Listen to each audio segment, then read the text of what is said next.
I am the target selection and plate design manager for the Apogee survey, which means that I am in charge of selecting the sample of stars that Apogee is going to look at. Apogee is a new spectrographic survey, which means that it's looking at stars, not taking images of stars, but looking at the spectra of stars. So taking the light from the stars, spreading it out by wavelength, which lets us actually measure the chemical composition of the stars and the speeds at which they're moving.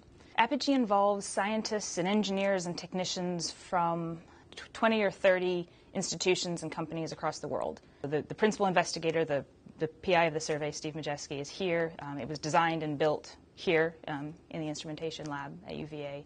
A lot of the core scientists are here as well.